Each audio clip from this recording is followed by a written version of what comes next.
많은 사람들이 그래서 성경을 부정하면서 하나님과 싸우려고 하는 사람들이 나타나기 시작했어요. 찰스 다윈이 진화론이 시작되었습니다. 신은 존재하지 않는다는 이 사상이 세워졌습니다.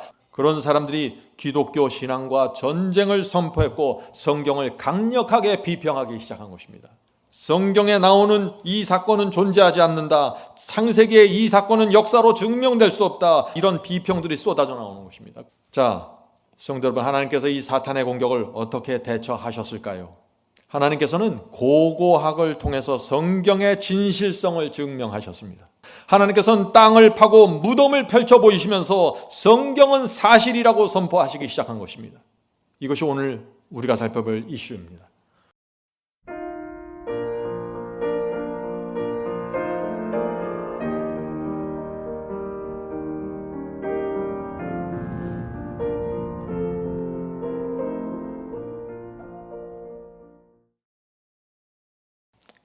오늘 많은 분들이 성경을 믿는다고 말하지만은 성경을 좀 의심이 섞여 있는 눈으로 바라봅니다. 그래서 많은 분들이 이런 질문을 합니다. 하나님께서 이 세상을 창조하셨다면 하나님께서는 인간에게 자신이 누구이며 어떻게 하면 하나님을 발견할 수 있는지 증거를 주지 않으실까요? 하나님께서 정말 존재한다면 하나님의 뜻과 하나님의 생각을 사람들에게 전하지 않으실까요? 하는 질문입니다. 그렇습니다. 당연한 것이죠. 하나님께서 정말 살아계시다면 우리 인간에게 하나님의 존재를, 하나님이 여기 있다는 것을 우리에게 알려주는 것이 당연한 것입니다. 하나님의 발견하는 길도 주셔야 되는 것입니다. 하나님께서 이 지구를 창조하시고 아무도 하나님을 찾을 수 없게 살짝 숨어 버리신다면 그건 너무나 이상한 거 아닙니까? 놀라운 지성과 놀라운 이 이성을 갖고 계신 하나님께서 그렇게 하실 수는 없는 것입니다. 반드시 우리가 하나님께 갈 수 있는 길을 주셨습니다. 자, 그러면 또 이런 질문이 나오겠죠? 하나님께서는 어떤 사람들에게 당신의 존재를 알려주실까요? 어떤 사람들을 통해서 어떤 사람들에게 하나님의 존재를 알려줄까요? 하는 질문이죠. 하나님께서는 사람을 통해서 성경을 기록하셨습니다. 그래서 우리는 성경 말씀을 통해서 하나님을 발견하는 것입니다. 성경 말씀이 가장 중요한 것입니다. 하나님께서 내가 여기 있다, 내가 너희를 창조했다, 내가 이 역사를 이끌어간다 하는 모든 것들을 성경 속에 기록해 두셨어요. 사람을 통해서 기록해 두신 것입니다. 그래서 성경이 가장 분명한 하나님을 발견할 수 있는 채널이 되는 것입니다. 성경은 40명 이상의 저자들에 의해서 기록되었습니다. 1500년이라는 긴 기간 동안 66권이 기록되어 있습니다. 이 성경의 저자들, 이 40여 명은 1500년 동안 서로 다른 지역에 살았죠. 서로 다른 시대에 살았습니다. 그들은 서로 모르는 사람들입니다. 그런데 그들이 기록한 그 구원의 복음과 예언은 일관성 있게 이루어진다는 것입니다. 하나의 선을 그으면서 가고 있는 것입니다. 여러분들 생각해 보세요. 40명을 같은 공간, 같은 시간에 모아놓고 같은 제목을 주고 글을 쓰라고 해도 그렇게 정확하게 쓸 수가 없습니다. 그런데 이 성경은 일관된 기별을 전하고 있다는 것입니다. 이것이 하나님께서 이 성경에 역사하셨다는 중요한 증거가 되는 것입니다. 1500년에 걸쳐서 66권이 기록되었는데 하나의 선을 이루고 가고 있다는 것입니다. 성경은 하나님께서 사람을 통해서 기록하신 말씀입니다. 자, 그런데 또 우리가 알아봐야 될 것은 구약과 신약 성경이 있지만 이것은 하나로 연결되어 있습니다. 구약 따로 신약 따로가 아닙니다. 자, 예수께서 그래서 이렇게 말씀하셨습니다. 누가복음 24장 27절 44절입니다. 누가복음 24장 27절 44절. 이에 모세와, 자, 모세 오경을 말하는 것입니다. 이에 모세와 및 모든 선지자의 글로 시작하여 모든 구약 성경에 쓴 바 자기에 관한 것을 자세히 설명하시니라. 자, 구약 성경 전체가 그리스도에 관한 설명이라고 지금 말씀하시는 것이죠. 또 이르시되 내가 너희와 함께 있을 때 너희에게 말한 바 곧 모세의 율법과 선지자의 글과 시편에 나를 가리켜 기록한 모든 것이 이루어져야 하리라. 한 말이 이것이라 하시고. 자, 이 말씀이 무슨 뜻입니까? 구약 성경은 모두 그리스도에 관한 글이라는 것입니다. 그래서 구약과 신약이 모두 그리스도에 대해서 말하고 있기 때문에 성경 전체 66권이 하나로 관통된다는 것입니다. 구약은 다른 글이고 신약은 또 다른 글이 아니에요. 모두 그리스도에 관한 글이기 때문에 이 66권이 하나로 이어지고 관통한다는 것입니다. 오늘날 많은 사람들이, 기독교인들이 이 사상을 놓쳐버렸어요. 자, 성경이 하나님의 말씀이라는 또 하나의 증거가 있습니다. 이사야 42장 9절입니다. 성경이 하나님의 말씀이라는 증거를 성경은 예언을 통해서 확증하는 것입니다. 이사야 42장 9절, 보라, 전에 예언한 일이 이미 이루었느니라. 하나님께서 예언하신 사건이 이미 과거에 이루어졌다는 것입니다. 그래서 과거의 역사를 보면은 하나님의 말씀이 정확하게 성취된 것을 우리가 확인할 수 있다는 것입니다. 그것을 통해서 성경은 하나님의 영감으로 기록되었구나라는 사실을 확인할 수 있다는 것이죠. 보라, 전에 예언한 일이 이미 이루었느니라. 이제 내가 새 일을 고하노라. 그 일이 시작되기 전이라도 너희에게 이르노라. 성도들, 하나님께서 먼저 예언하시고 그 다음에 역사와 사건을 성취시켜 나가는 것입니다. 성경이 그것을 기록하고 있는 것입니다. 그래서 우리는 성경을 하나님의 영감에 의해서 기록되었다고 말하는 것입니다. 자, 이사야 46장 9절 보겠습니다. 이사야 46장 9절, 너희는 옛적 일을 기억하라. 자, 왜 옛적 일을 기억해야 될까요? 나는 하나님이라 나 외에 다른 이가 없느니라. 나는 하나님이라 나 같은 이가 없느니라. 내가 종말을 처음부터 구하며. 자, 하나님이 말씀하시죠. 나 같은 이는 없다고. 왜요? 내가 처음부터 종말을 구하여 처음부터 세상 종말까지 예언하고 시작한다는 것입니다. 그래서 나 같은 신은 없다고 지금 말씀하시는 거예요. 아직 이루지 아니한 일을 옛적부터 보이고 이르기를 나의 모략이 설 것이니 내가 나의 모든 기뻐하는 것을 이루리라 하였느니라. 성도 여러분, 예언을 이루시는 것, 이것이 하나님의 능력입니다. 근데 성경을 통해서 예언을 미리 보여주시고 역사를 통해서 그것을 성취시켜 나가는 것입니다. 그래서 우리는 예언과 역사를 나란히 비교할 때 하나님께서는 살아계시고 이 지구를 붙잡고 움직이고 계시구나 하고 우리가 확신할 수 있다는 것이죠. 성도 여러분, 생각해 보세요. 하나님께서 미리 예언을 주신다는 것은 굉장히 위험한 것입니다. 하나님 자신에게는 말이죠. 왜 그럴까요? 하나님께서 예언을 주시면 사탄이 어떻게 해요? 그 예언이 성취되지 못하도록 얼마나 공격하겠어요? 그 예언 중에 이 성취되지 않는 것이 있으면 어떻게 될까요? 사람들은 하나님을 믿지 못한다고 얘기할 것이에요. 예언은 굉장히 위험한 책입니다. 그래서 예언의 장면이 성취될 때마다 우리는 그곳에서 하나님과 사탄의 전쟁에서 하나님께서 승리하셨음을 확증하게 되는 것입니다. 하나님께서는 이 구약시대부터 세상 종말까지에 대한 예언을 주셨습니다. 다니엘서에 특별히 자세히 기록되어 있죠. 이 세상 어떤 신도 어떤 종교도 그런 식으로 경전을 기록하지 않고 그런 신은 없습니다. 내가 세상 종말까지 예언할 테니 너희는 과거를 돌아다 보면서 예언이 얼마나 정확하게 성취되었는지 확인해라. 세상 역사와 나의 예언을 비교하고 확인해라. 성도 여러분, 이 세상에 하나님 외에는, 성경의 하나님 외에는 이런 주장을 하는 신이 없습니다. 하나님께서 왜 이렇게 예언을 주시고 성취시키고 성취되었나 지켜보라고 자꾸 말씀하실까요? 성경에 대한 믿음을 주기 위해서입니다. 성경 말씀에 대한 믿음을 주기 위해서입니다. 그래서 성경을 믿고 신뢰해야만 구원받게 되는 것입니다. 그래서 우리 바이블 칼리지에서 제가 계속해서 다니엘서와 요한계시록을 통해서 구약시대부터 세상 종말까지의 예언을 계속해서 설명하고 있죠. 역사와 예언을 비교하면서 말이죠. 오늘 제가 나누는 말씀은 정말 하나님을 믿고 싶어 하지만은 그 마음속에 이 성경이 정말 사실인가? 성경이 정말 진리인가라는 그 의심 때문에 고민하는 분들을 위해서 제가 준비했습니다.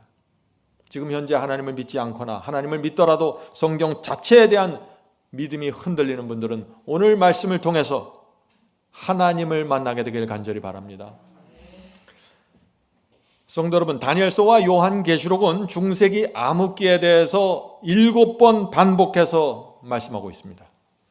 성경은 중세기에 수많은 진리를 무너질 것이고 십계명이 바뀌게 될 것이고 변경될 것이라고 예언하고 경고하고 있습니다. 또 중세기 1000년 동안 수천만 명의 성도들이 순교당할 것이라고 예언하고 경고했습니다. 그대로 이루어졌습니다. 성경의 복음이 거의 사라져버릴 것을 예언했습니다. 그대로 되었습니다. 중세기에 그 예언이 정확하게 이루어졌죠? 정확하게 이루어졌습니다. 자, 그런데 중세기 1260년에 그 종교 암흑 시대가 끝나는 때가 되면서 어떤 일이 생겼습니까? 나폴레옹이 프랑스 혁명을 일으켰죠. 그때가 언제인가요? 1798년입니다. 1798년. 이 해는 여러분들 기억하셔야 됩니다.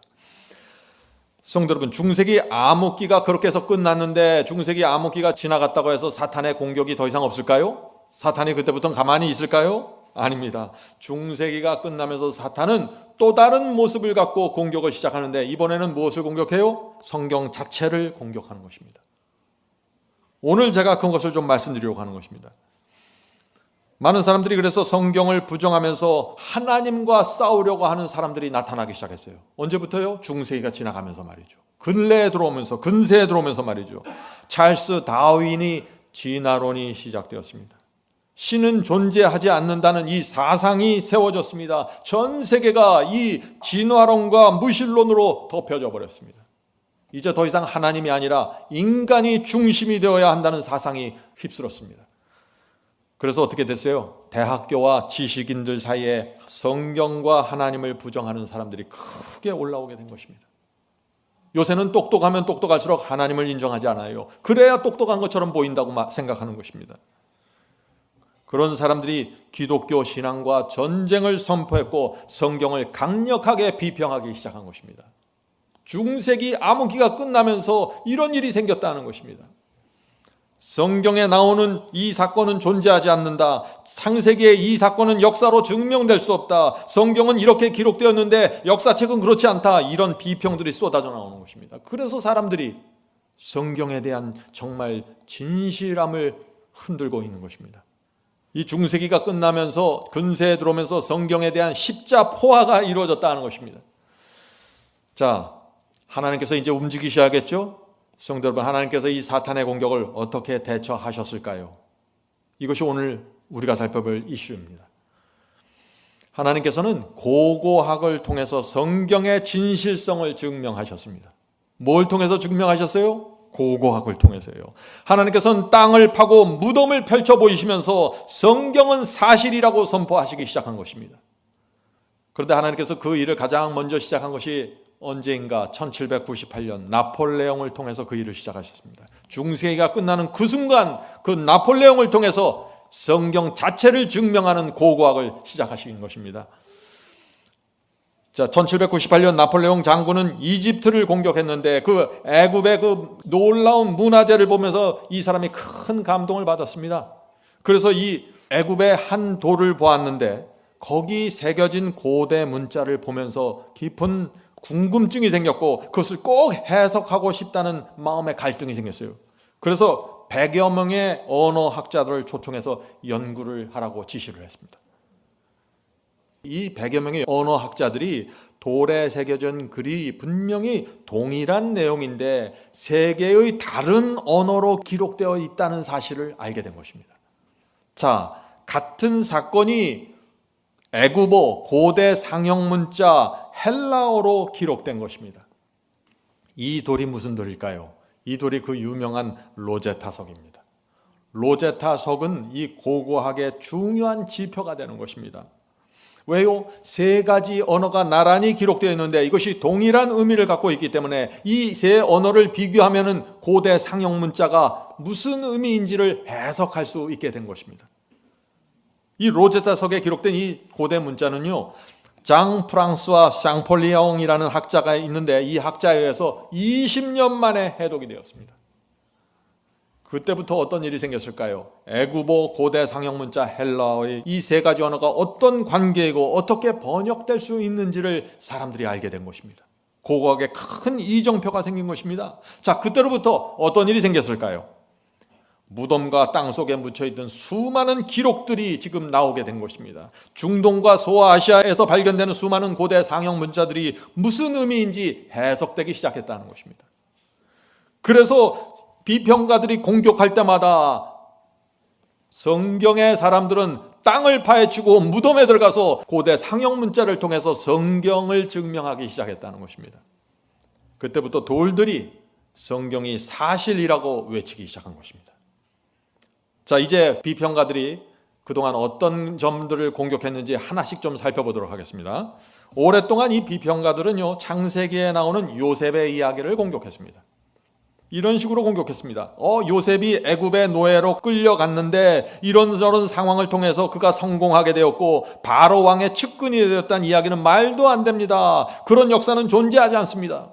역사책에 그런 이야기는 없다는 것이에요. 7마리 마른 소와 7마리 살찐 소에 대한 꿈을 우리가 어떻게 믿을 수 있습니까? 7년 풍년과 7년 가뭄 같은 것은 우화 같은 이야기입니다. 이런 식의 비판입니다. 성도 여러분, 이 성경의 창세기가 이 비판을 어떻게 극복할 수 있을까요? 하나님께서 땅을 파헤치고 무덤을 파헤치시면서 증명하신다는 것입니다. 나일강 근처에서 발견된 카타락트 고대 상형 문자가 나와서 그것을 해석해 보았더니 그 당시 애굽에서 실제로 7년의 가뭄이 있었고 가뭄에 대비해서 저장소가 지어진 역사가 기록되어 있었습니다. 자, 고고학자 조지 베런 고고학과 성경 306페이지에 그래서 이런 글이 있는 것입니다. 나는 옥수수를 모아들였다. 나는 씨를 뿌리는 기간 동안 잘 주시해 보았다. 기근이 여러 해 동안 발생했는데 나는 옥수수를 사람들에게 나눠주었다. 나일강이 7년 동안 범람하지 않았고 식물들이 말라 죽었다. 창고들이 지어졌고 그 속에 있는 것들이 다 나눠줬다. 놀라운 기록이죠. 마치 요셉의 시대에 살았던 어떤 사람이 기록해 놓은 것처럼 그런 기록들이 무덤 속에서 나오는 것입니다. 자, 또 다른 귀족의 무덤이 발견되었습니다. 애굽의 그 어떤 귀족의 무덤에서 그림과 벽화가 발견됐는데 놀랍게도 거기는 7마리의 마른 소와 7마리의 살찐 소에 대한 그림들이 그려져 있었다는 것입니다. 그리고 7년 동안의 풍년과 7년 동안의 흉년에 대해서 저 무덤 속의 벽화에 기록되어 있다는 것입니다. 상형 문자로. 성도 여러분, 성경은 사실입니다. 무덤과 돌들이 지금 그것을 증명해 주고 있는 것입니다. 자, 비평가들의 또 다른 공격을 좀 살펴보죠. 오랜 세월 동안 세상 역사가들은 성경에 나오는 헷 족속은 존재하지 않는다고 비평했습니다. 성경에 헷 족속이 나오는데 구약 성경의 이 헷 족속에 대한 글이 28번 이상 나옵니다. 그런데 세상 역사에는 헷 족속이라는 것이 전혀 존재하지 않는다는 것입니다. 세상 역사책에는. 그러니 얼마나 공격을 했겠어요. 비평가와 회의론자들은 성경은 거짓이고 꾸며낸 얘기라고 조롱했습니다. 이 고대 상형 문자가 해석되기 전까지는 이 성도들이 그것을 무차별적으로 얻어맞을 수밖에 없는 것입니다. 성도들은 오랜 생활 동안 조롱을 견디고 귀를 막고 그러나 하나님의 말씀을 신뢰하면서 전진할 수밖에 없었던 것이죠. 그러나 100년 전에 진실이 드러났습니다. 애굽의 한 무덤 벽화에 상형 문자가 발견되면서 이 비평가들의 말이 얼마나 허무한지 드러난 것입니다. 자, 무덤의 벽화가 발견되었는데 거기에 헷 족속에 대한 역사가 기록되어 있는 것입니다. 이 모든 이런 기록에 대한 해석이 어떻게 가능하게 되었어요? 로제타 석에 있는 그 3가지 언어가 해독됨으로써 그 다음부터 고대 상형 문자를 이해하게 되었고 그 다음부터는 무덤이 발견되고 돌들이 파헤칠 때마다 그 기록이 있으면 해독할 수 있게 된 것입니다. 자, 헷 족속은 영어로 히타이족인데요. 히타이족이 그들이 살고 있던 도시가 근래에 또 발견되었습니다. 성도 여러분, 성경의 사실이라는 것이 계속해서 발견되는 것입니다. 오랫동안 성경을 공격했던 그 비평가들이 입을 막게 되는 것입니다. 성경이 사실입니다. 성도 여러분, 지금 우리 눈에는 성경이 틀리고 어떤 비평가들의 말이 맞는 것처럼 느껴질 수 있어요. 왜요? 어떤 때는 고고하게 늦게 발견되기 때문에, 어떤 때는 돌들이 늦게 발견되기 때문에 그렇게 될 수 있습니다. 그러나 시간이 가면서 진실이 드러난다는 것입니다. 비평가들의 공격이 가장 크게 집중된 문제가 있었습니다. 사탄이 이 문제를 아주 집요하게 공격했습니다. 그것이 무엇일까요? 홍해가 갈라지면서 이스라엘 백성이 출애굽했다는 역사입니다. 비평가들은 하나님께서 이스라엘 백성을 애굽에서 구원하신 이야기는 역사책에 나오지 않는다고 공격했습니다. 홍해가 갈라지면서 수백만 명의 이스라엘 백성이 구원받았다고 하는데 그런 엄청난 사건이 정말 있었다면 어떻게 역사책에 나오지 않습니까? 라고 조롱했습니다. 홍해가 갈라지는 사건은 히브리인들이 자신들이 섬기는 신이 다른 신들보다 우월하다는 것을 나타내기 위해서 만들어낸 이야기가 아닙니까? 역사책 어디에도 애굽 왕이 이스라엘에게 패배했다는 기록이 없습니다. 참 기가 막힌 공격이죠. 성도 여러분, 이 비평가들의 조롱에 어떻게 대응해야 할까요? 역사책에 없다는데 우리가 어떻게 말을 해야 되냐 하는 얘기예요. 애굽의 역사책을 살펴보면은 사실 애굽의 패배가 나오지 않습니다. 그런데 참 이상합니다. 애굽의 왕들은요, 전쟁에서 승리한 사실만 기록합니다. 왜 그랬을까요? 패배를 숨기기 원하는 것입니다. 실제로 애굽에 램세스 왕이 있는데 이 램세스 왕은 힉소스 군대와 싸워서 크게 대패했습니다. 그런데 그들은 전쟁을 승리했다고 기록해 놓았어요. 애굽의 역사를 보면 승리했다고 기록되어 있어요. 사실은 패배했는데. 다른 쪽에 힉소스 나라에 가서 그 시대의 역사를 보면은 애굽이 패배한 거예요. 왜 애굽 사람들은 이렇게 사실을 은폐하고 모든 것을 승리로 만들어 놓았을까요? 왜냐하면 이 애굽의 바로 왕은 신으로 대접받고 있었기 때문에 그렇습니다. 태양신이 환생한 존재로 섬김을 받고 있었기 때문에 실패와 패배는 기록될 수 없는 것입니다. 어떻게 신이 패배해요? 애굽 사람들은요, 바로 왕이 뭐를 만지면은 만지는 것마다 다 금이 된다고 그랬어요. 그것이 애굽 사람들의 믿음이었습니다. 바로는 신이었습니다. 그래서 바로 왕이 죽으면 어떻게 돼요? 바로 왕이 죽으면은 그를 섬기던 신하들이 함께 죽어야 되는 것입니다. 무덤까지 따라가서 신을 섬겨야 되기 때문에 그렇죠. 이것이 애굽 사람들의 모습이었어요. 그런 상황에서 어떻게 바로 왕과 군사들이 홍해에 수장된, 그것도 이스라엘 노예들에 의해서, 노예들이 섬기는 신에 의해서 홍해에 수장된 사실을 기록으로 남길 수 있냐 하는 것입니다. 그럴 수 없다는 것이죠. 이스라엘은 성경책에 출애굽의 승리를 분명하게 기록했지만 애굽은 바로 왕이 죽은 그 참담한 패배를 기록할 수 없었다는 것입니다. 성도 여러분, 성경은 사실입니다. 성경은 믿을 수 있는 책입니다. 세상 역사는 얼마든지 잘못 기록될 수 있고 은폐할 수 있는 것입니다. 그래서 세상 역사를 쫓아다니는 사람들은 성경에 대한 불신으로 가득 차서 하나님을 밀어버리게 되는 것입니다. 조심해야 되는 것입니다. 자, 또 한 가지 질문을 좀 살펴보죠. 홍해가 갈라지고 이스라엘 백성이 출애굽한 정확한 연도와 날짜가 성경에서 찾을 수 있습니까? 하는 질문입니다. 하나님께서 홍해를 가르시고 이스라엘 백성을 그 홍해를 건너게 한 정확한 연도와 날짜 알 수 있을까요? 그렇습니다. 성경에서 그 모세의 나이와 열왕기상의 그 솔로몬 그리고 연대표를 나란히 놓고 살펴보면은요, 출애굽이 BC 1450년 3월 17일에 이루어졌음을 확인할 수 있습니다. 이것은 성구사전에도 기록되어 있고 많은 성경학자들이 이 BC 1450년 3월 17일을 출애굽한 날짜로 확정하고 있습니다. 이것은 분명합니다. 자, 그런데 놀라운 사실이 있습니다. 그것은 뭐냐면 이스라엘이 출애굽한 그날에 BC 1450년 3월 17일에 죽은 애굽 왕이 있다는 것입니다. 날짜가 똑같아요.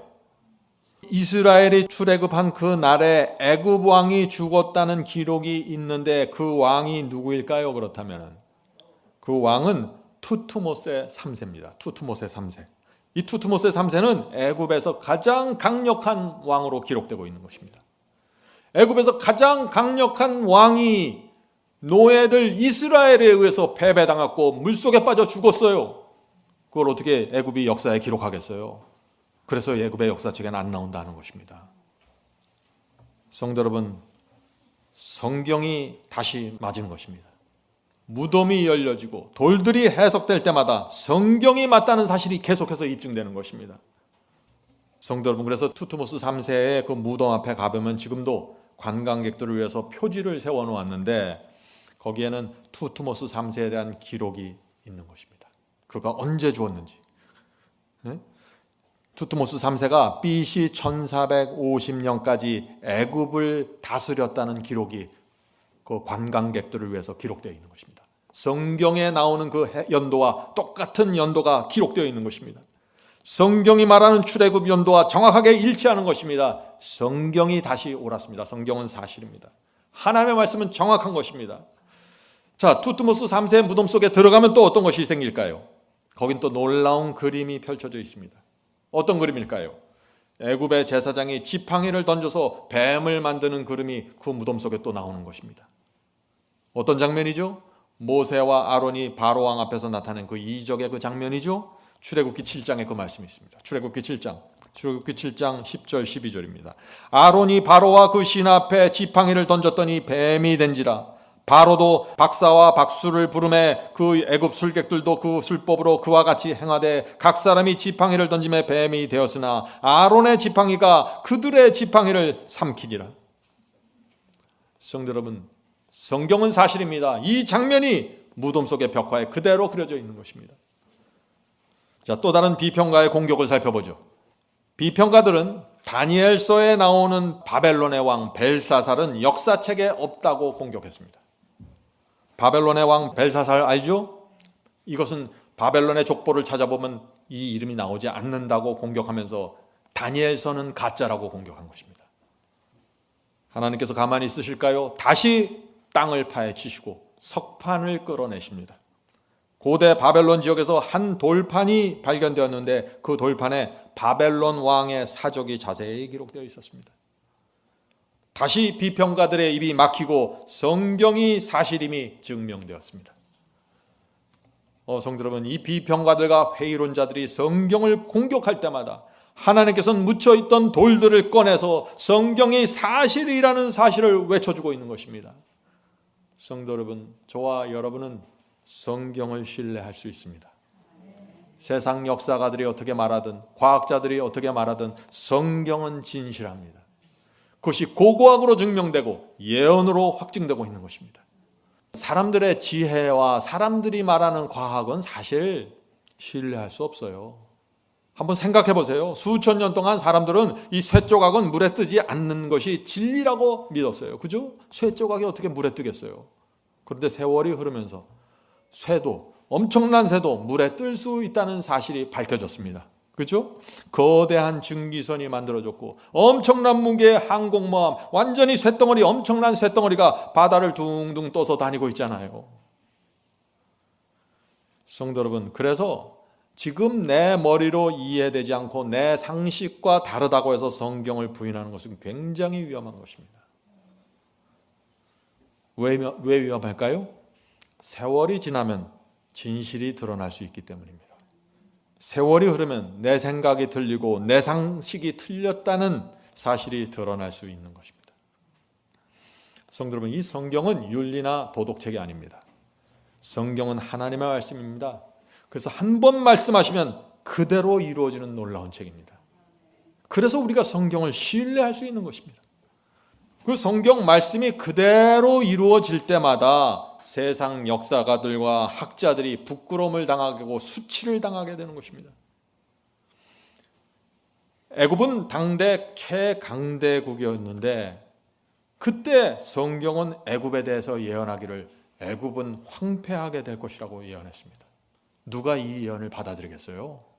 항상 예언이 선포될 때는 사람들은 그 예언의 성취를 상상할 수 없는 것입니다. 어떤 때는 너무나 정반대의 장면들이 펼쳐져 있기 때문에 그렇죠. 자, 에스겔서 29장 9절 10절 보겠습니다. 에스겔서 29장 9절 10절.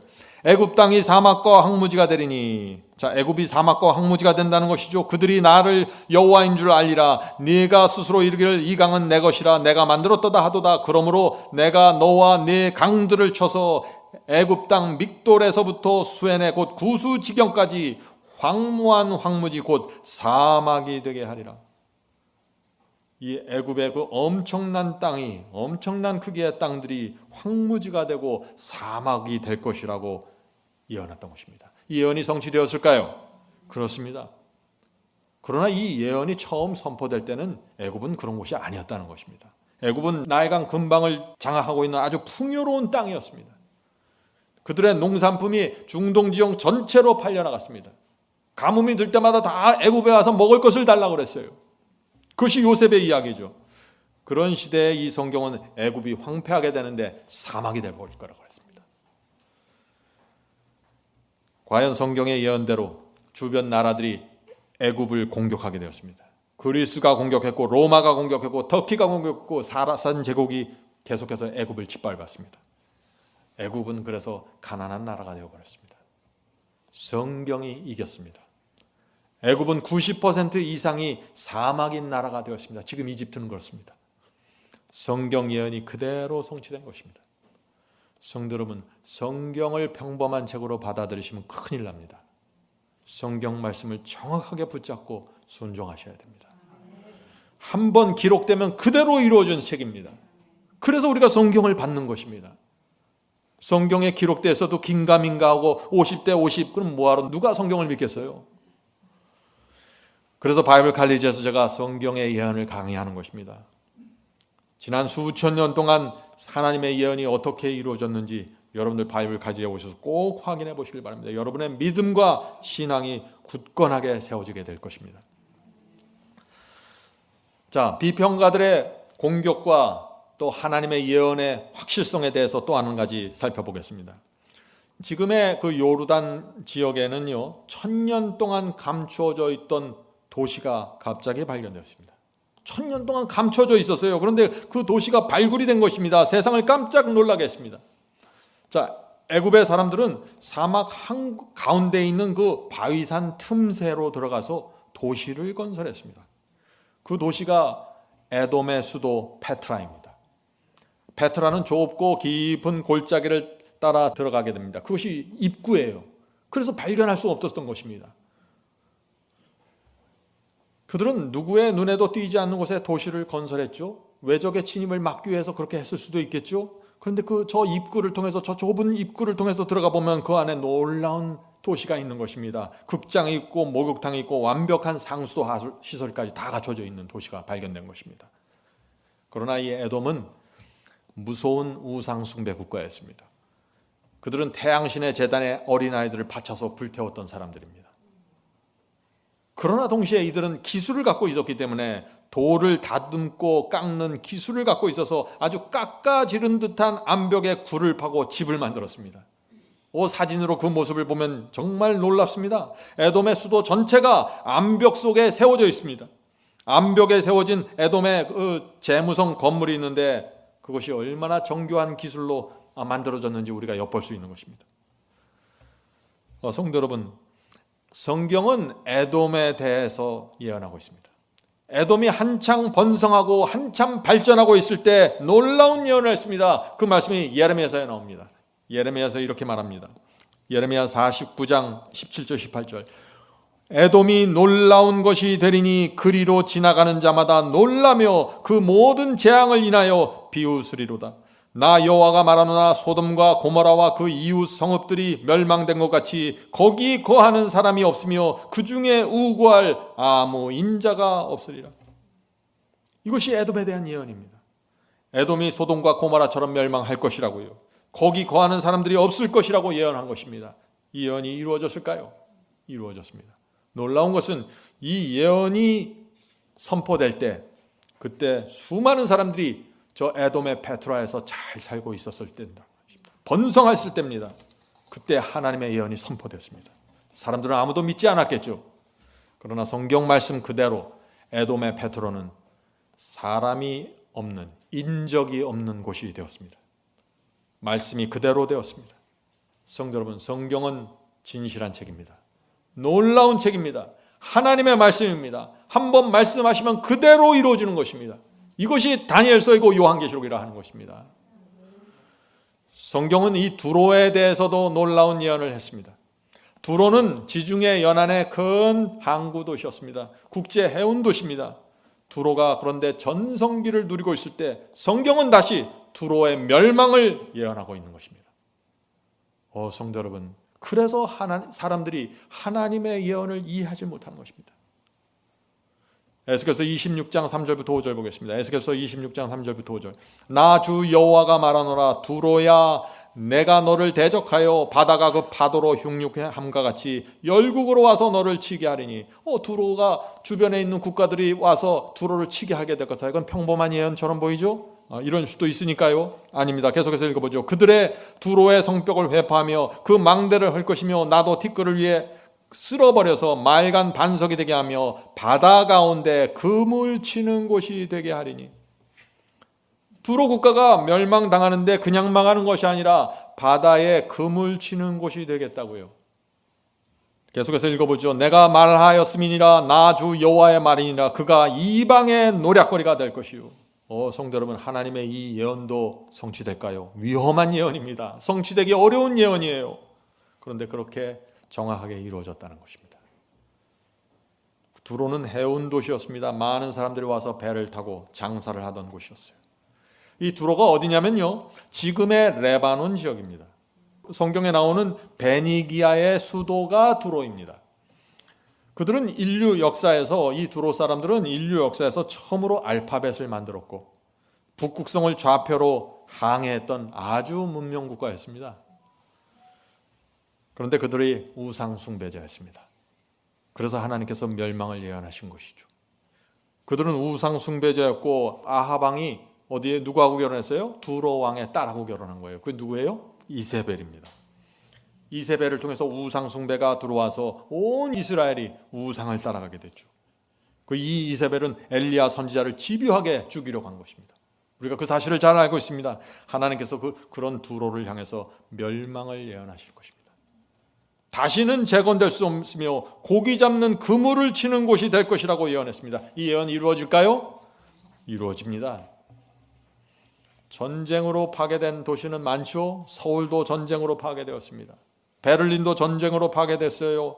히로시마도 전쟁으로 파괴되었습니다. 그런데 다시 재건되었습니다. 수많은 도시들이, 국가들이 전쟁으로 파괴됐지만 다시 재건되었습니다. 그러나 에돔과 두로는 다시 재건되지 않는다는 것입니다.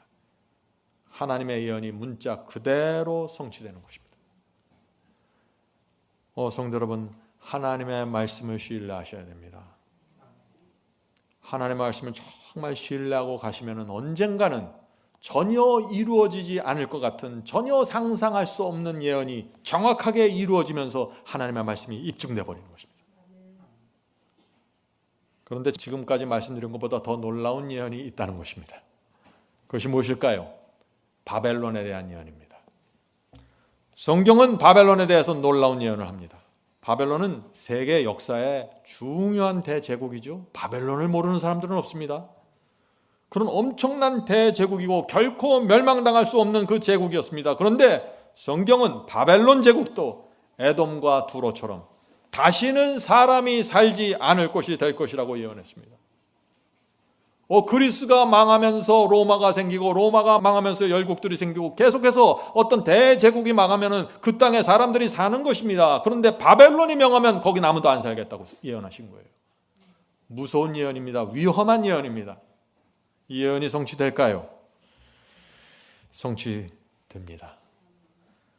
이사야서 13장 19절부터 22절입니다. 이사야 13장 19절부터 22절. 열국의 영광이요 갈대아 사람의 자랑하는 놀이개가 된 바벨론이 하나님께 멸망당한 소돔과 고모라가 되리리. 그곳에 처할 자가 없겠고, 자, 바벨론에 거할 자가 없다는 것이죠. 그곳에 처할 자가 없겠고 거할 사람이 대대에 없을 것이며, 아라비아 사람도 거기 장막을 치지 아니하며 목자들도 그곳에 그 양떼를 쉬게 하지 아니할 것이며, 오직 들 짐승들이 거기에 엎드리고 부르짖는 짐승이 그 가옥에 충만하며 타조가 거기 깃들이며 들양이 거기서 뛸 것이며, 그 궁성에는 사랑이 부르짖을 것이며 화려한 전에는 들깨가 울 것이라. 그의 때가 가까우며 그의 날이 오래지 아니하리라. 바벨론에 대한 예언은 정말 이루어질 가능성이 거의 없어 보이는 그런 예언이었습니다. 이 예언도 문자 그대로 성취되었을까요? 그렇습니다. 지금 여러분의 바벨론이 있었던 곳을 찾아가 보면 확인할 수 있는 것입니다. 바벨론은 지금의 이라크입니다. 이라크의 수도 바그다드에서 1시간 정도 운전하면 고대 바벨론이 멸망당한 흔적이 나옵니다. 그런데 거기에 대대로, 그리고 지금까지 아무도 살지 않는 것입니다. 들짐승들의 터전이 되었습니다. 바벨론은 거대한 국가였습니다. 마차 2대가 성벽을 달릴 정도로 거대한 성입니다. 그 성의 중심으로 유브라데스 강이 흘러서 풍요로운 곳입니다. 사람이 살지 않는다는 것은 말이 안 되는 것입니다. 난공불락의 성이었습니다. 누구든지 거기에 살고 싶은 그런 곳이었습니다. 그러나 성경은 바벨론선이 멸망당하고 그곳에 다시는 사람이 살지 않을 것이고 들개들이 화려한 성전에서 울게 될 것이라고 예언한 것입니다. 이 예언이 이루어질까요? 정확하게 이루어졌습니다. 하나님의 말씀은 진실합니다. 하나님의 입에서 한 말씀이 나오면 한 말씀이 성취되는 것입니다. 바벨론의 예터를 가서 보시면 황폐한 흔적만 남아 있습니다. 성경이 그렇게 될 것이라고 예언했기 때문에 그렇게 된 것입니다. 다른 이유가 없어요. 성도 여러분, 성경은 보통 책으로 보면 안 됩니다. 성경은 윤리나 도덕책이 아닙니다. 성경은 하나님의 말씀입니다. 하나님의 말씀, 이 성경 말씀과 싸우려고 하지 마세요. 오늘 많은 사람들이 하나님의 말씀과 싸우려고 합니다. 많은 사람들이 하나님의 말씀에 저항하려고 합니다. 성경 말씀에 순종하지 않으려고 합니다. 그런 사람들에 대해서 성경은 또 예언하고 있는 것입니다. 무엇이라고 예언할까요? 성경과 싸우고 성경과 저항하고 성경에 순종하지 않는 사람들은 예수께서 재림하실 때 모두 멸망당하게 될 것이라는 것이 마지막 예언입니다. 성도 여러분, 이 마지막 예언도 성취될까요? 성취됩니다. 그러나 두려워할 필요 없습니다. 누구든지 하나님의 말씀을 믿고 순종하는 사람들은 구원받게 될 것입니다. 성도 여러분, 성경의 예언과 세상 역사를 하나씩 비교하면서 살펴보십시오. 눈이 열리게 될 것입니다. 성경에 대한 놀라운 확신으로 마음이 가득 차게 될 것입니다. 그것이 바이블 칼리지에서 다니엘서와 요한계시록을 제가 강의하는 이유입니다. 눈을 뜨고 마음에 하나님에 대한 확신으로 가득 차게 하기 위해 말하죠. 성도 여러분, 지난 100년 동안 하나님께서는 비평가들과 회의론자들을 부끄럽게 만드셨습니다. 어떻게 해서 부끄럽게 되었을까요? 무덤이 파헤쳐지고 땅속에 돌들이 드러나면서 상형 문자가 해석될 때마다 성경 이야기가, 창세기가 역사적인 사실임이 드러나게 된 것입니다. 그래서 그들이 놀렸고 그들이 조롱당했던 것이 수치가 되어버린 것입니다. 세계의 석학들과 백과사전은요, 해쪽 속은 존재하지 않는다고 말할 때 성경은 해쪽 속에 대해서 28번이나 기록해 놓았어요. 누가 옳았습니까? 성경이 옳았습니다. 성경이 사실인 것입니다. 회의론자들과 역사가들은 창세기는 전설이라고 비웃었습니다. 요셉의 꿈은 사실이 아니라고 조롱했어요. 그때 하나님께서 다시 애굽의 무덤을 파헤치시고 그들의 입을 막으신 것입니다. 벽화의 그림과 상형 문자들은 요셉이 실제로 존재했고 7년 풍년과 7년 흉년이 사실이었음을 증거했습니다.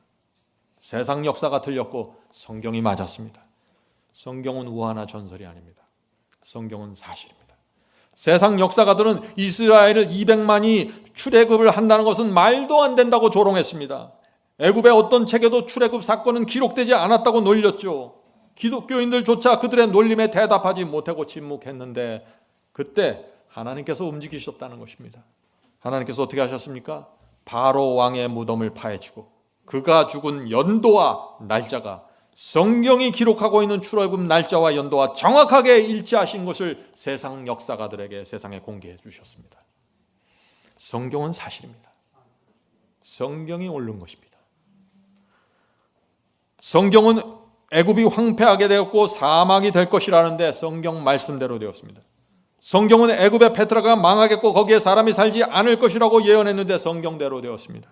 하나님의 힘이 성경을 문자 그대로 성취시키는 힘이 되는 것입니다. 성경은 두로가 망해갔고 그들이 살던 곳이 금을 치는 곳이 될 것이라고 했는데 성경대로 되었습니다. 성경은 바벨론 제국이 멸망하여 다시 재건되지 않을 것이며 그들의 화려한 궁전에서 들개들이 놀 것이라고 했는데 성경대로 되었습니다. 세상 역사가들은 바벨론 왕 중에는 벨사살 왕이 없다고 조롱했는데 하나님께서 땅에서 돌판을 꺼내서 벨사살 왕의 사적을 보여주셨습니다. 성경이 맞았고 사람들이 틀렸습니다. 성도 여러분, 여러분이 믿든지 말든지 세상 사람들이 믿든지 말든지 하나님의 말씀은 사실이고 그대로 이루어집니다. 많은 사람들이 지지해 준다고 인정받는 책이 아닙니다. 성경은 그런 책이 아니에요.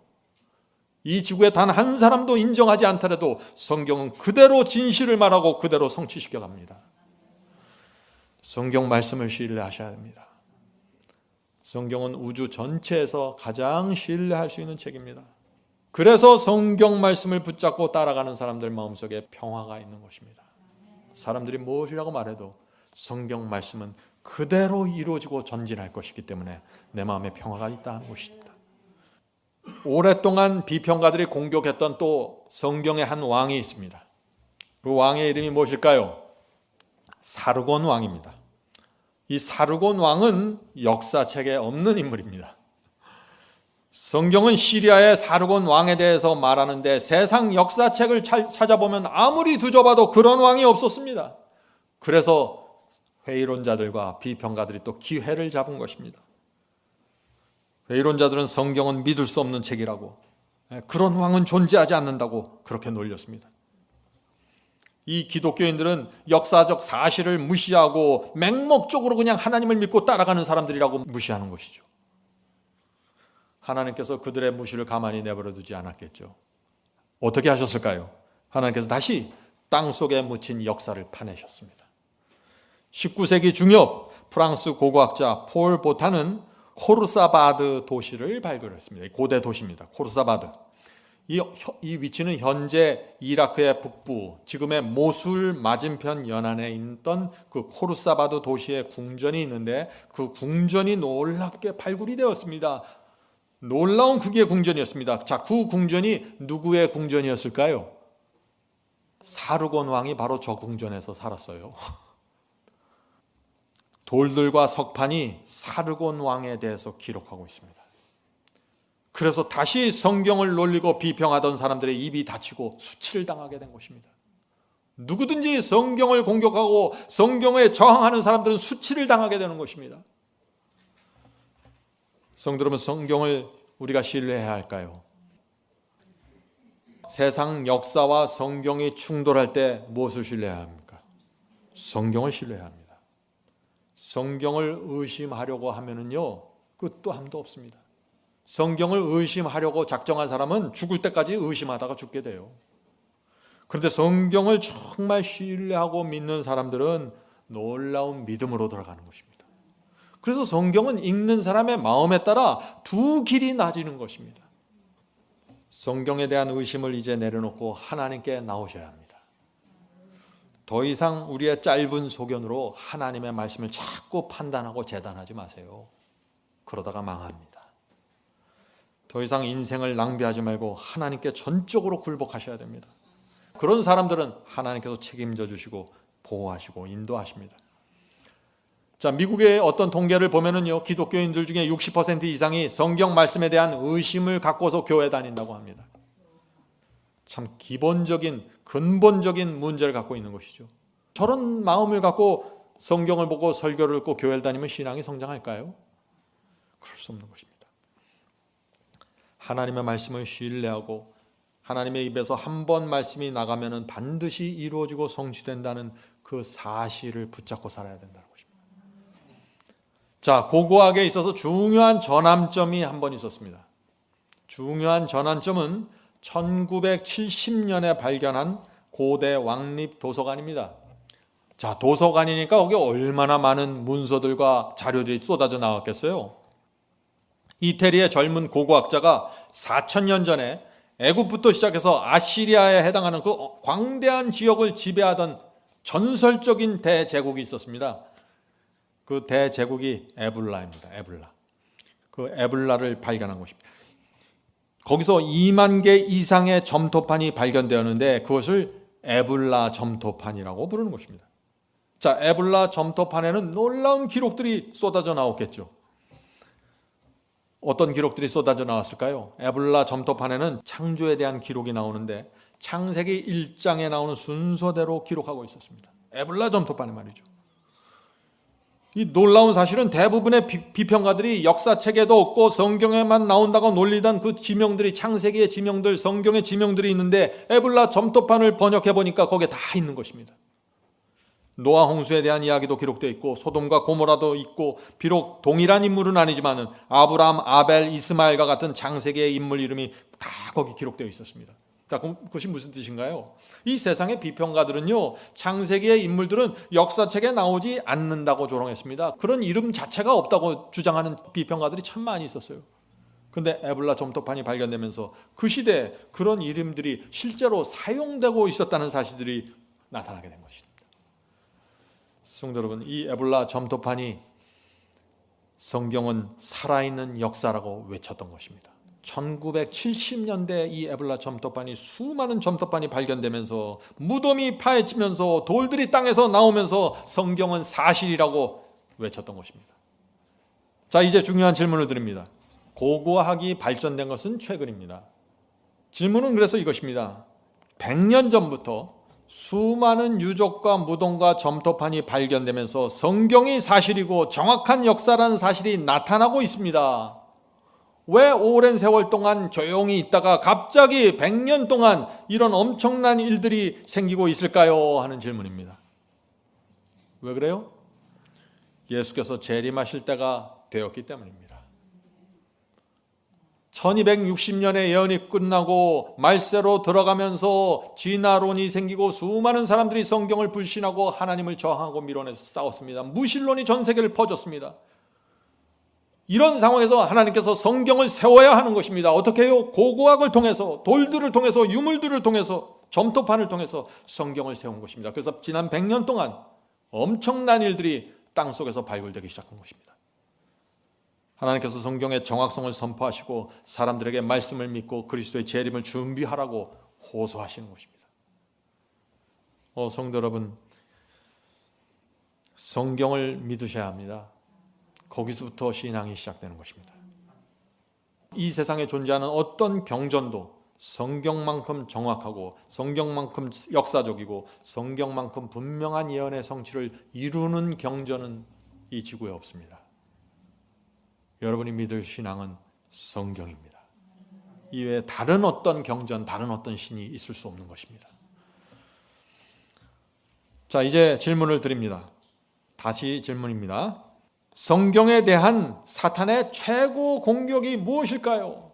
자, 오늘 우리는 성경에 대한 공격과 비평을 살펴보고 있죠. 그렇다면 성경에 대한 사탄의 최고 공격이 무엇입니까? 성경에 대한 가장 치명적인 공격이 무엇입니까? 하는 질문입니다. 이것이 오늘 말씀의 마지막 질문이 될 것 같습니다. 가장 치명적인 공격은 이것입니다.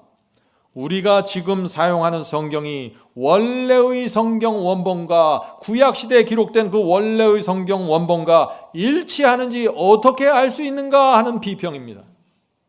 많은 사람들이 이 비평을 하고 있는 것입니다. 비평가들과 회의론자들은 우리가 보는 이 성경이 수천 년에 기록된 그 선지자들의 기록과 일치하든지 확인할 수 없습니다. 확인시켜 주십시오 하고 자꾸 집요하게 공격하는 것입니다. 하나님께서 증거를 주셨을까요? 당연히 주죠. 사탄의 최고 공격이 이루어지는데 하나님께서 가만히 있을 수가 없는 것입니다. 1946년 11월에 사해 사본이 발견되었는데 이것이 놀라운 증거입니다.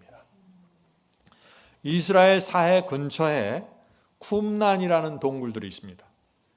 엘 하디브라는 이름의 이 목동아이가 쿰란 언덕에 있는 동굴들을 향해서 돌들을 던졌어요. 심심해서 돌들을 던져서 저 동굴 안으로 돌이 들어가게 하는 그런 장난을 치고 있었는데 그중 한 동굴에서 항아리가 깨지는 소리가 들렸어요.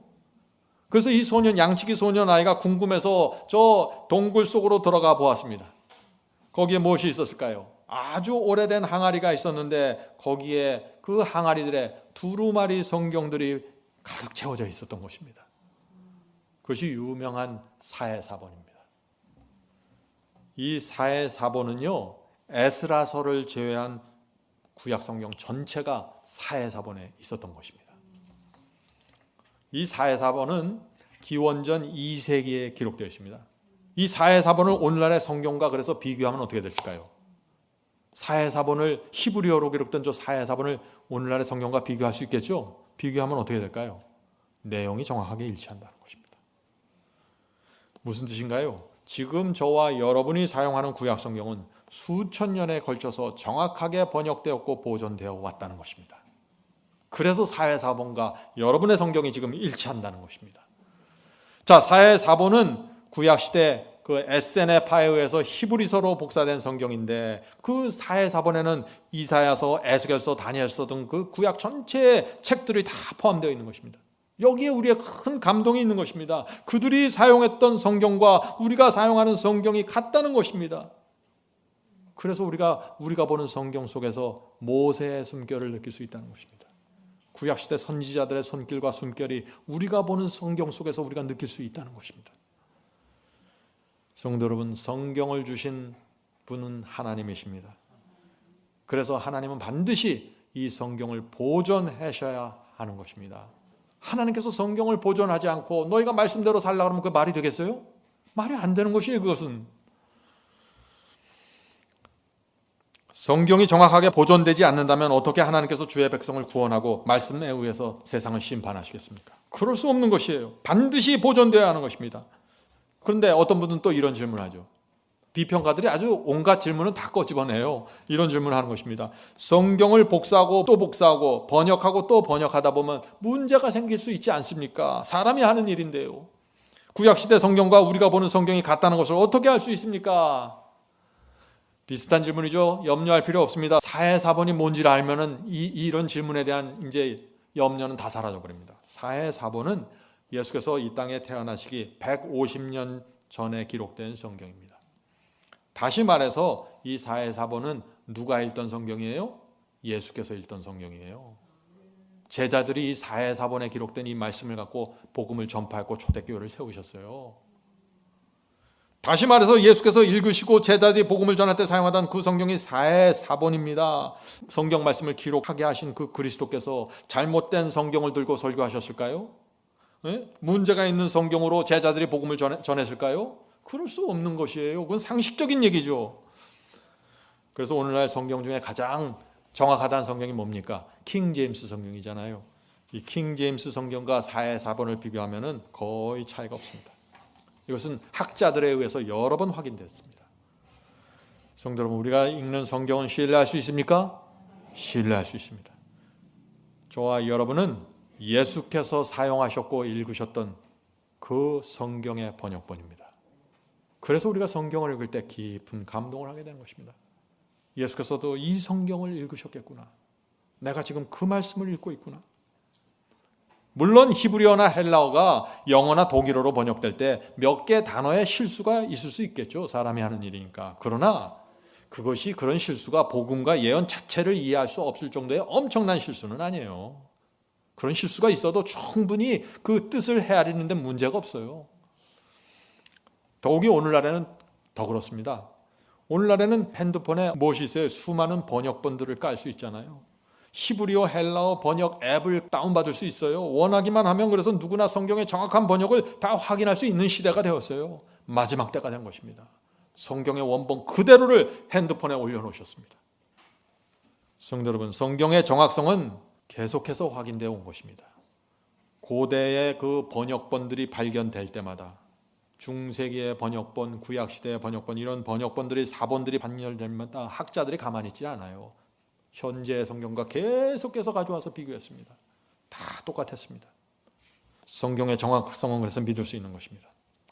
또 하나의 중요한 성경 사본이 발견되었습니다. 그것은 1844년입니다. 1844년 시내산 중턱에 있는 세인트 캐더린 수도원이 있는데, 그 수도원에서 독일의 성경학자 콘스탄틴 티시안 도르프가 그 성경의 사본을 발견했는데, 그 성경의 사본은 서기 350년경에 기록된 사본입니다.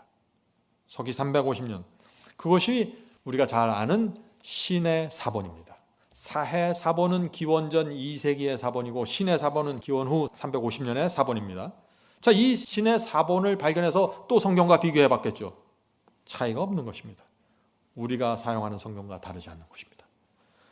성도 여러분, 지난 수백 년 동안 수많은 성경 사본들이 발견됐고 발견할 때마다 비교했고 차이가 없었습니다. 성경을 신뢰하십시오.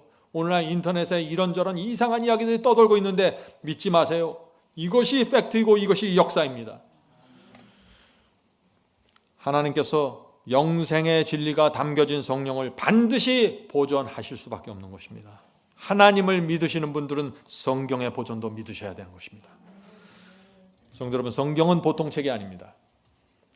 성경은 인간의 짧은 지혜로 재보고 판단할 수 있는 그런 수준이 아니에요. 함부로 달려들면 안 돼요. 그래서 성경을 정말 누구든지 성경을 알기 원하면은 먼저 마음을 낮춰야 합니다.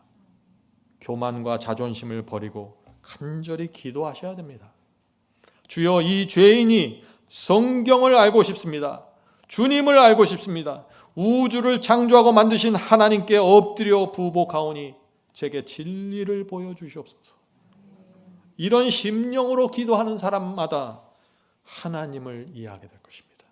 성경의 의미를 이해하게 될 것입니다. 하나님께서 말씀을 가르쳐줄 선생을 그 사람에게 보내줄 것입니다.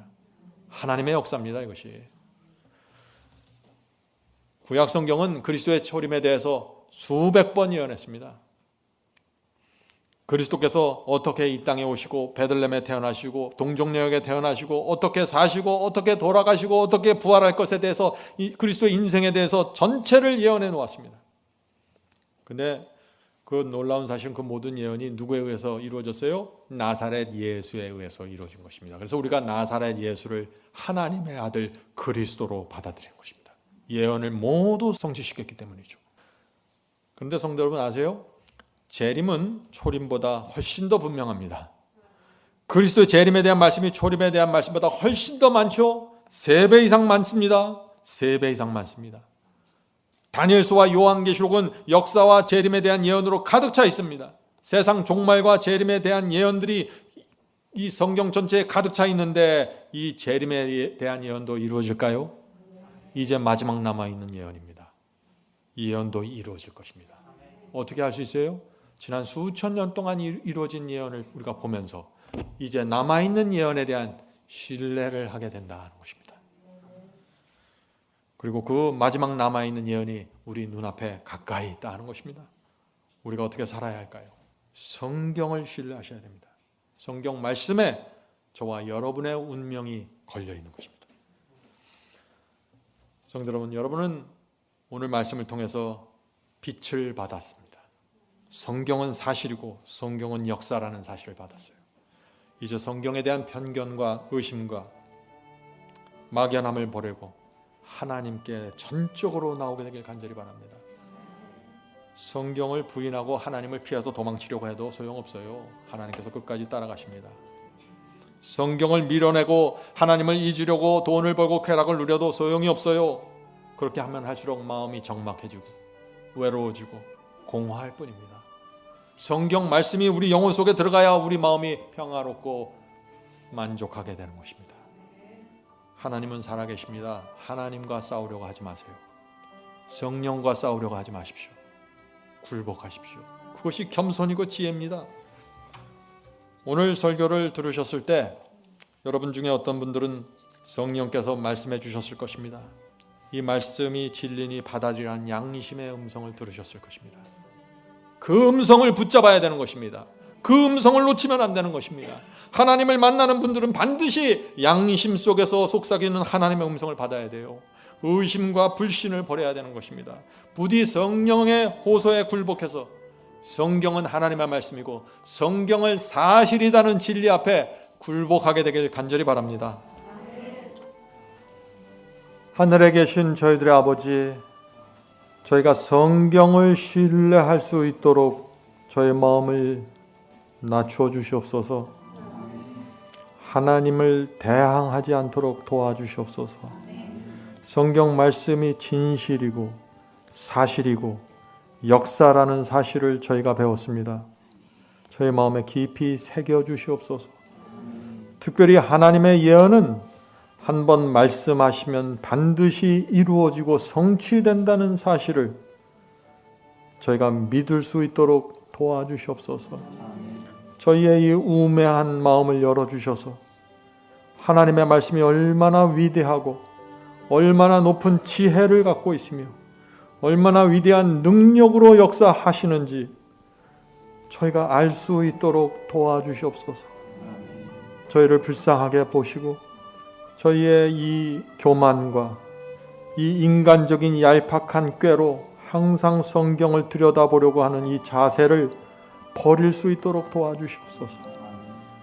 오늘 우리가 한 마음으로 주 앞에 나가 우리 모두 손들고 이 죄인들을 용서해 주시옵소서라는 기도 드릴 수 있도록 도와주시옵소서.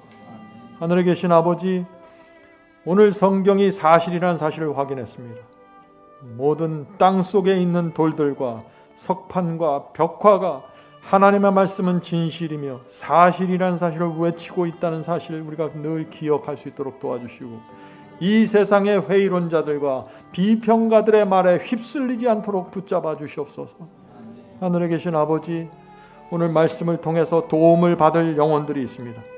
성령께서 그들에게 가주셔서 그들 양심 속에 말씀하시고 성경은 진리라는 그 성령의 감동을 그들이 받을 수 있도록 도와주시옵소서.